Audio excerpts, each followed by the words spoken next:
आप लोग सुनिएगा। जो भगवद गीता का सबसे पहला श्लोक है, ये हमें बताता है कि हमें कैसा नहीं बनना है ना। तो हमें बात आगे जाके समझ में आएगी। जो पहला अध्याय है वो हमें बहुत सारी सीख देता है भगवद गीता का, है ना। तो श्लोक का उच्चारण करते हैं। धर्म क्षेत्रे कुरुक्षेत्रे संवेतायुयुत्सवः मामकाः पांडवाश्चैव किम अकर्वत संजय। तो धृतराष्ट्र उवाचा, उवाचा का अर्थ होता है कि धृतराष्ट्र ने कहा, धृतराष्ट्र बोल रहे हैं, है ना। धर्म क्षेत्रे कुरुक्षेत्रे संवेतायुयुत्सवः, धृतराष्ट्र कहते हैं, हे संजय, धर्म भूमि कुरुक्षेत्र में युद्ध की इच्छा से एकत्र हुए मेरे तथा पांडवों के पुत्र ने क्या किया। तो जो पहला अध्याय है ना, वो बताता है एक तरीके से कंडीशंस बता रहा है। महाभारत के बारे में थोड़ा सा आपको ज्ञान होना चाहिए, तब जाके हमें भगवद गीता का पहला अध्याय थोड़ा समझ में आएगा, गीता का बेस क्लियर होगा, है ना। तो एक महाराज शांतनु करके राजा थे हस्तिनापुर के, है ना। और बाद में उनके जो पुत्र होते हैं गंगा देवी के द्वारा, वो होते हैं भीष्म पितामह, है ना। तो जो गंगा देवी हैं वो महाराज शांतनु के साथ नहीं रहती हैं, है ना, भीष्म के जन्म के बाद। और फिर बाद में राजा सोचते हैं कि मैं सत्यवती से विवाह कर लेता हूँ, जो व्यास देव जी की माता जी हैं, है ना। तो शांतनु और सत्यवती के 2 पुत्र होते हैं। खैर ये तो स्टोरी है, तो थोड़ा सा डिस्कस कर लेते हैं। चित्रांगदा और विचित्र वीर्या। और बाद में ऐसा होता है कि मतलब पूरा स्टोरी ख़त्म करते करते हम जब आते हैं तो अंबालिका और व्यासदेव जी जो हैं, ठीक है। तो बाद में जो पुत्र आते हैं फाइनली वो आते हैं धृतराष्ट्र, पांडु और विदुर। तो धृतराष्ट्र के साथ ऐसा होता है, जो ये श्लोक बोल रहे हैं वो बचपन से, जन्म से अंधे हैं, उन्हें दिखाई नहीं देता है ना। और जो विदुर हैं वो एक मेड सर्वेंट समझते हैं, घर की जो नौकरानी होती है, हेल्पर होती है, उसके पुत्र हैं, तो उसको डिस्क्वालीफाई कर देते हैं। और जो धृतराष्ट्र हैं वो अंधे हैं, तो उन्हें भी मना कर देते हैं। तो अब ले दे के बात आती है कि पांडु राज्य करेंगे। पांडु के 5 पुत्र हैं, युधिष्ठिर, भीम, अर्जुन, नकुल, सहदेव, है ना। अब पांडु का मृत्यु हो जाता है ना। और वहीं पर हम देखते हैं सामने धृतराष्ट्र के जो सबसे बड़े पुत्र हैं वो दुर्योधन हैं, ठीक है। अब ऐसा होता है कि कुछ ना कुछ तिगड़म भिड़ाई जाती है, और अब कोशिश तो ये करते हैं कि कैसे भी करके जो 5 पांडव हैं उनके हाथ से सब कुछ हथिया लें, है ना। ये पॉलिटिक्स होता है। अब ये क्यों बता रहे हैं, इस चीज़ को समझिए। तो प्रभुपाद जी बोलते हैं कि पॉलिटिक्स, एनवियसनेस, जेलसी, ये इस भौतिक संसार का हिस्सा है कि नहीं। यहाँ पर हर एक व्यक्ति दूसरे व्यक्ति से घृणा करता है, उसको जलन होती है, मुझसे कोई आगे कैसे बढ़ गया है। बहुत कम लोग होते हैं जो खुशी होते हैं, हम इस चीज़ को अवॉइड नहीं कर पाते हैं। मैं आपको रियलिटी बता रही हूँ। आप जब भक्ति में आगे बढ़ेंगे, आपको जब खुद के अनर्थ दिखने लगेंगे, तो आपको नज़र आएगा कि वास्तव में आपको कृष्ण से बहुत तीव्रता से घृणा है ना, क्योंकि कृष्ण के ही अंश है ना हम सब। तो ले दे के घृणा कृष्ण से है। जैसे हम देखते हैं मेरे सामने एक व्यक्ति है, बहुत अच्छी पेंटिंग करते हैं, है ना, पर पेंटिंग तो मुझे भी करना आता है, मुझसे अच्छी पेंटिंग कोई कैसे कर सकता है, वो भी मेरे ही सामने। जेलसी होगा कि नहीं होगा। अब हम ये नहीं देखेंगे कि ये कृष्ण का अंश है, हम ये देखेंगे कि ये पेंटिंग अच्छी करता है और मुझसे अच्छी कैसी कर रहा है, जेलसी आएगा, है ना। तो ये इस मटेरियल वर्ल्ड का, इस भौतिक संसार का हिस्सा है। यहाँ पर ये होना काफ़ी नेचुरल है। लेकिन वहीं पर हम जब बात करते हैं भगवान के धाम की, स्पिरिचुअल वर्ल्ड की, तो वहाँ पर ऐसा कुछ भी नहीं है। वहाँ पे कोई पॉलिटिक्स नहीं है। जैसे यहाँ पे पॉलिटिक्स खेली गई और पांडवों को सब कुछ छीन लिया उनको यहाँ तक कि जंगल में भेज दिया रहने के लिए। बेचारों के पास जीवन में कुछ रह नहीं गया था, उनको रोड पे ले आए, तब बुरा उनका गति कर दिया। किस कारण हो रहा है? इसका बेस क्या है? मत्सारता, मतलब जेलिसी है, एनवियसनेस है। हर मनुष्य दूसरे मनुष्य से जल रहा है, इस संसार का ये नेचर है ना। तो धृतराष्ट्र और पांडु दो भाई हैं, है ना, और उनके भी पुत्र हैं, पर वहाँ पर जेलिसी है। इसीलिए आप ये देखिए यहाँ पर क्या कहा जा रहा है, धर्म क्षेत्रे कुरुक्षेत्रे समवेता युयुत्सवः मामकाः पांडवश्चैव किम अकरुवत संजया। संजय मुझे ये बताओ कि मेरे पुत्र ने और पांडवों के पुत्र ने, यहाँ पर डिफ्रेंसिएशन आ रहा है कि नहीं आ रहा है?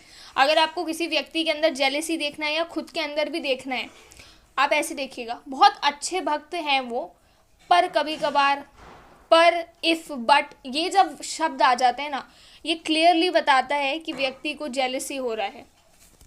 और वो है, सबके अंदर है, जब तक वो शुद्ध नहीं हो जाता, प्योर नहीं हो जाता, है ना। तो हम यहाँ पे क्यों, क्या ज़रूरत आ गई कृष्ण भक्ति करने का, कृष्णा कॉन्शियसनेस का क्या ज़रूरत है? क्यों हम लोग रोज़ बोलते हैं कि हरे कृष्ण महामंत्र का जप करना चाहिए, गीता पढ़ना चाहिए? ताकि हम इन सब अभद्रों से, ये सब जो हमारे अंदर कमियां हैं, सबके अंदर है, हमें जेलेसी होता है, गुस्सा आता है, इतनी सारी चीज़ें, इनसे दूर हो जाएं। जब ये जगह खाली होगी ना, तो हार्ट में ओनली पीस रहेगा, और वही जगह है जब कृष्ण एंटर कर पाएंगे। हम बोलते हैं कि हमें राम भगवान को बुलाना है, राम भगवान अयोध्या आ रहे हैं वनवास से, तो हम पूरे घर में सफाई करने लगते हैं। कुछ लोग तो रोड भी साफ़ करते हैं, बोलते हैं कि पूरा, और घर के बाहर दिए लगाते हैं, कहते हैं बाहर भी दिए लगाओ, घर में भी दिए लगाओ, भगवान अंदर आएंगे रास्ता देखते हुए। कहते हैं कि नहीं कहते हैं? और सफाई करते हैं। सबसे मेन हमारा जो होता है मोटो होता है सफाई करो, भाई प्रभु आ रहे हैं, तो सफाई क्यों कर रहे हैं? अब ऐसे बोलते हैं कि अगर आपको वास्तव में सफाई करनी है तो आपके हृदय का पहले करना पड़ेगा, तभी तो भगवान हृदय के अंदर आएंगे। हमें हैं वो अंदर ही, लेकिन अपने आप को कब हमें कब बताएंगे, है ना। तो जो कृष्णा कॉन्शियसनेस मूवमेंट है, ये हमें यही सिखाएगा। आप देखेंगे ना, आप कनेक्टेड रहेंगे ना, तो आपको महसूस होगा आज से 1-2 साल बाद, मैं पहले कुछ और था, आज कुछ और हूँ। सिर्फ हरि नाम जप करने से ये चीज़ होगा। सिर्फ हरि नाम जप करना, डेली का श्रवण करना, कीर्तन करना। कीर्तन क्या हो जाता है? हमारे हरे कृष्ण महामंत्र का जप करना। जेलसी धीरे धीरे ख़त्म होगी ही नहीं, है ना। अब हम यहाँ पे क्लियरली देख रहे हैं कि धृतराष्ट्र काफ़ी जेलस हैं। अब कृष्णा ने यहाँ पे लीड रोल प्ले करा है। कृष्णा जानते हैं कि यहाँ पर वास्तव में जो गवर्नमेंट है, अगर वो धृतराष्ट्र की पार्टी से आती है, तो धृतराष्ट्र का पार्टी इतना सही नहीं है, क्योंकि वो लोग धार्मिक नहीं हैं, नियम कायदे कानून पालन नहीं करेंगे, तो ये क्या अच्छी सरकार बनाएंगे और क्या ये राज्य कर पाएंगे? इनके अंडर में जितने भी लोग हैं वो तो दुख में रहने वाले हैं, ऐसा करके बोल रहे हैं। तो फिर क्या करा जाए? तो फिर ऐसा करा जाएगा कि जिताना तो पांडवों को पड़ेगा, क्योंकि पांडवों शुरू से बचपन से धार्मिक रहे हैं। उनका जो टीचिंग्स हैं उनको सही गलत सिखाया गया है। इसीलिए तो बोलते हैं कि वास्तव में भगवत गीता में हम आगे पढ़ेंगे 16 चैप्टर में, वहाँ पे बताया हुआ है कि प्रभुपाद जी लिखते हैं एक जगह कि वास्तव में जब कोई व्यक्ति धार्मिक होता चला जाता है, धार्मिक इन द सेंस वो प्रॉपर गाइडेंस ले रहा है, गुरु परंपरा के को एक्सेप्ट कर रहा है ना, श्रवण करता है, कीर्तन करता है, उसके अंदर नेचुरली अच्छी क्वालिटीज़ आती चली जाती हैं, अपने आप होता है। आप महसूस करिएगा, मैं ऐसे बहुत सारे भक्तों को देखती हूँ। आप लोग जब कनेक्ट हुए थे, है ना, तो उसके बाद अब जो जिनको 1 साल या 2 साल होने को आया, तो उनके बारे में भक्त कहते हैं कि वो बहुत हम्बल हैं, वो माता जी बहुत अच्छे हैं, और वो चीज़ सुन के एक प्रसन्नता सी महसूस होती है कि वो प्रगति कर रहे हैं, तभी तो कृष्ण ऐसा बुलवा रहे हैं, है ना। तो यहाँ पर बोल रहे हैं तो हम देख रहे हैं कि धृतराष्ट्र ये बात जानते थे, कृष्ण भगवान हैं, उनको पूछा भी गया था कि आप एक्सेप्ट करें, तो भी वो यूँ बोले हैं कि मैं जानता हूँ मैं जो प्लान कर रहा हूँ वो सही नहीं है, और मैं ये भी जानता हूँ कि कृष्ण भगवान है, और कृष्ण ये कह रहे हैं कि मुझे कोऑपरेट करना चाहिए, मुझे छोटे छोटे 5 गांव दे देने चाहिए, पर मैं नहीं मानूंगा उनकी बात। भले ही कृष्ण मेरी बात से खुश हो या नहीं हो, मुझे कोई फ़र्क नहीं पड़ता। ये तीव्रता है घृणा की। जैसे रावण को बोला था कि सीता मैया को छोड़ दो, सीता मैया को इज्जत से वापस भेज दो, वो माँ है तुम्हारी, नहीं बात मानना है, लो अब भुगतो फिर। अब जब आप इतना ज़्यादा उस लेवल पर उतर आए हो कि आप भगवान से बोले कि इनसे तो हम इनकी बात नहीं मानेंगे। जैसा एक बार ऐसा हुआ था कि प्रभुपाद जी ने बोला था, प्रभुपाद जी ने एक कम्युनिटी फॉर्म करा था, GBC, governing body commission. Prabhupada ji के शरीर छोड़ने के बाद GBC डिपार्टमेंट देख रही है पूरा का पूरा इस्कॉन का। कुछ लोगों ने बोला हम नहीं मानते इस बात को, ये प्लानिंग नहीं है तो और क्या है। आप अगर प्रभुपाद जी की बात नहीं मान रहे, बोले प्रभुपाद जी आपको मानते हैं, आपकी बात आपके लिए तो पूरी तरीके से शरणागति है, लेकिन आपके इस ऑर्डर को नहीं मानते। प्रभुपाद जी के ऑर्डर को नहीं मानने का मतलब क्या बात है, आप प्रभुपाद जी के चरणों में अपराध कर रहे हैं, और साथ ही साथ कृष्ण की बात भी नहीं मान रहे, क्योंकि ये कृष्ण की मर्जी है। कुछ भी इस संसार में कृष्ण की मर्जी के बिना नहीं होता है ना। तो यहाँ पर यही पोजीशन बता रहे हैं, यही है भौतिक संसार के, हम जितने भी भौतिक संसार के जीवों को देख रहे हैं सबके साथ यही दिक्कत है।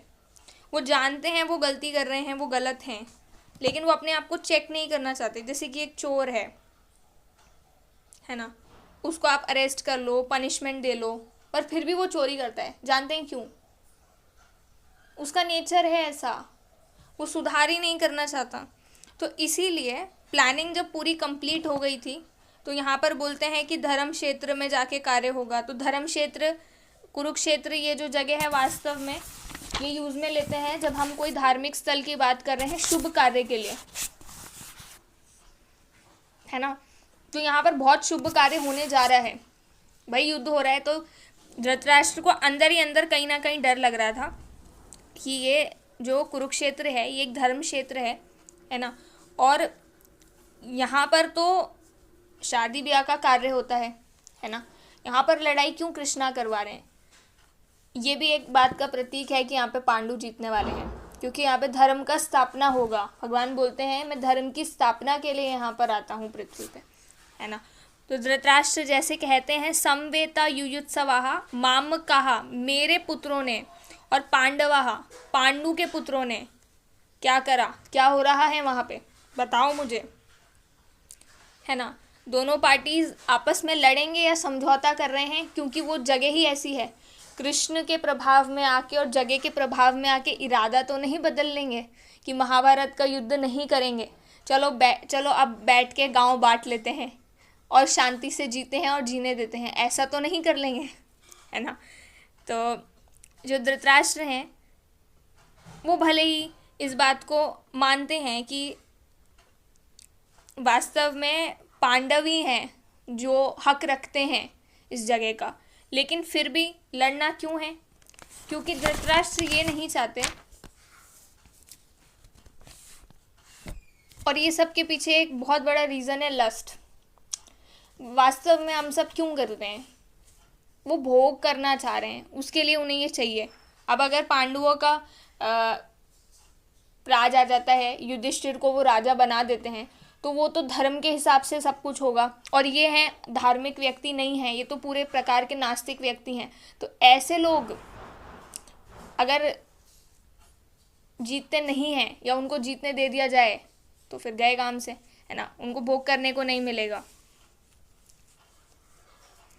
ठीक है, तो प्रभुपाद जी यहाँ पर लिखते हैं पांडव तथा धृतराष्ट्र के पुत्र दोनों ही एक वंश से संबंधित हैं, किंतु यहाँ पर धृतराष्ट्र के वाक्य से उसके मनोभाव प्रकट होते हैं। धृतराष्ट्र का एक सेंटेंस और प्रभुपाद जी ने इतना डिटेल दे दिया। शुद्ध भक्त जानते हैं, हम तो नहीं समझ सकते। उनका कहना है कि उसने जानबूझकर अपने पुत्रों को कुरु कहा, तो कौरव हैं, और पांडवों के पुत्रों के लिए उन्होंने क्या कहा, और पांडवों के पुत्रों को वंश के उत्तराधिकारी से विलग कर दिया, ये कह के कि पांडु के पुत्रों ने क्या किया। इस तरह पांडवों के पुत्र अर्थात अपने भतीजों के साथ धृतराष्ट्र की विशिष्ट मनः स्थिति समझी जा सकती है। अब अगर इस प्रकार से कुछ होगा व्यवहार, और कृष्णा देख लें, जैसे एक चीज समझें,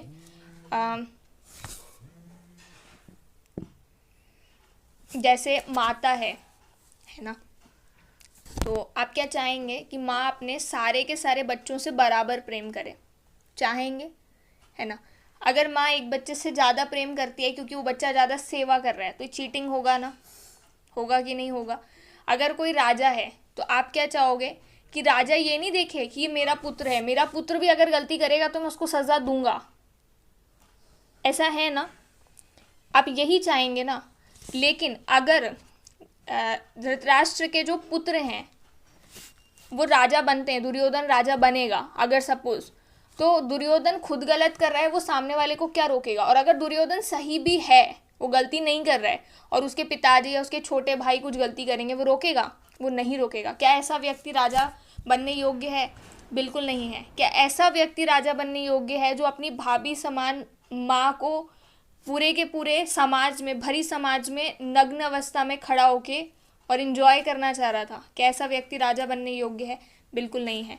तो कृष्ण यहाँ पर क्या करने वाले हैं? प्रभुपाद जी बोलते हैं वीड्स होते हैं ना, जैसे कि पूरा एक खेत है, वहाँ पर बहुत सारे पौधे फालतू के उगाए हैं, ठीक है, तो अब उन फालतू के पौधों को उखाड़ के फेंकना पड़ेगा क्योंकि जो मेन फसल है उसको डैमेज होगा। तो प्रभुपाद जी बोलते हैं जिस प्रकार धान के खेत से अवांछित पौधों को उखाड़ दिया जाता है, उसी प्रकार इस कथा के आरंभ से ही यह आशा की जाती है कि धर्म के पिता श्री कृष्ण हो महाकुरुक्षेत्र रूपी खेत में दुर्योधन आदि धृतराष्ट्र के पुत्र रूपी अवांछित पौधों को समूल नष्ट करके युधिष्ठिर आदि नितांत धार्मिक पुरुषों की स्थापना की जाएगी। यहाँ धर्म क्षेत्र तथा कुरुक्षेत्र शब्दों की उनकी ऐतिहासिक तथा वैदिक महत्ता अतिरिक्त यहाँ सार्थकता है। तो यहाँ पर फाइनली धर्म की स्थापना की जाएगी, है ना, और जो अवांछित पौधे हैं, है ना, उनको उखाड़ के बाहर फेंकेंगे। और वो अवांछित पौधे वास्तव में कौन हैं? ले दे के सारे के सारे कौरव हैं। अब सिर्फ कौरव, देखो कृष्ण से कोई कौरव से या पांडवों से कोई वो भेदभाव नहीं कर रहे हैं। भगवान ने कुछ नियम बनाए हैं। हम जेल में हैं, हम लोग सुबह ही डिस्कस कर रहे थे कि हम लोग जेल में हैं। वास्तव में जेल समझते हैं ना, जेल मतलब एक ऐसी जगह जहाँ पे आपको सज़ा भुगतने के लिए भेजा गया है, ठीक है। तो भौतिक संसार में हम आ गए, लेकिन फिर भी यहाँ पे कुछ नियम कायदे कानून है जो पालन करने पड़ेंगे। अगर हम वैसा नहीं करते हैं तो एक चीज़ क्लियर है कि कृष्ण हमारे ऊपर गुस्सा करेंगे क्योंकि वो हमारे फादर हैं, हमें डांटेंगे, हमें सुधार करेंगे। लेकिन अगर हम बात नहीं मानेंगे तो फिर पिटाई भी खानी पड़ेगी, ठीक है। तो इसीलिए महाभारत का युद्ध हो रहा है, विश्व का सबसे बड़ा युद्ध। क्यों? ताकि यहाँ पर बताया जा सके कि कृष्ण के होते हुए कुछ गलत नहीं होगा, है ना। अब इसीलिए यहाँ पर बोल रहे हैं कि जहाँ जहाँ पर कृष्ण है मौजूद और साथ में अर्जुन है जैसा शिष्य है। कैसा शिष्य? जो पूरी तरीके से शरणागत है। कृष्ण ने कहा कि मैं गाड़ी चलाऊंगा, ठीक है आप चला लो। कृष्ण ने कहा रथ से कूद जाओ, कूद गया। कृष्ण ने कहा जाओ इधर से तीर चलाओ, छुप के तीर चलाओ, सब करा। कहाँ गलत है ना। तो भगवान जैसा कह रहे हैं वो सही है, राइट। तो हमें उस चीज़ का पालन करना है है ना। तो भगवान ने जो नियम दिए हैं, यहाँ से ये श्लोक से तो एक बात बिल्कुल क्लियर हो गया है कि धृतराष्ट्र के अंदर, इस श्लोक का कंक्लूजन, धृतराष्ट्र के अंदर भर भर के एनवियसनेस है, बहुत ज़्यादा जेलेसी है ना। और दूसरा चीज़ ये है कि धृतराष्ट्र चाहते हैं कि मेरे जो पांडु हैं, मतलब जो पांडु पुत्र हैं, मेरा भाई जो पांडु है उसके जो पुत्र हैं वो नहीं जीते, मेरा बेटा दुर्योधन राजा बने, कौरव जीते, है ना। क्यों करना है ऐसा?